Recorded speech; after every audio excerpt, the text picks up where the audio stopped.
as every past generation has had to disenthrall itself from an inheritance of truisms and stereotypes, so in our time, we must move on from the reassuring repetition of stale phrases to a new, difficult, but essential confrontation with reality.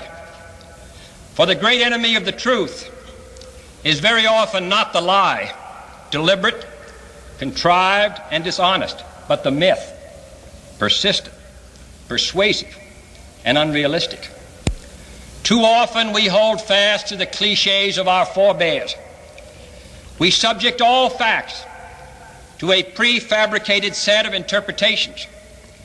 We enjoy the comfort of opinion without the discomfort of thought. Mythology distracts us everywhere.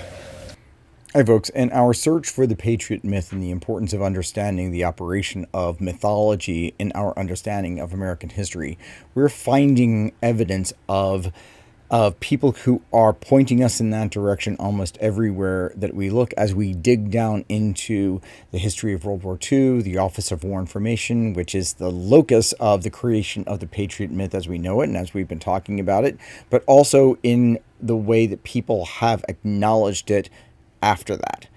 Here is one of those. Here's one of those examples. And again, as with everything in history, context is everything. John F. Kennedy gave this address at Yale University in June of 1962, but the speech was written by Arthur Schlesinger Jr. Arthur Schlesinger Jr., historian. But what did Arthur Schlesinger do during World War II?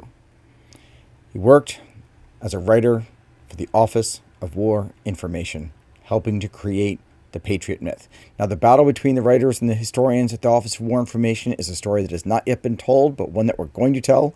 But it is an interesting reflection that he writes this speech about the dangers of mythology, the dangers of the mythology that he, in fact, helped create for one purpose coming out of World War II, deployed for much different purposes during the Red Scare of the 1950s and as we got deeper into the Cold War.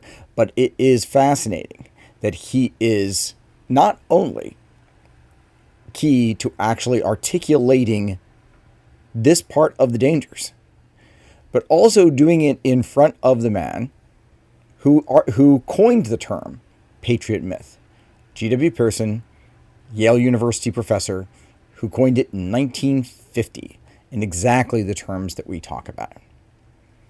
Context is everything. I'd love to know what you think.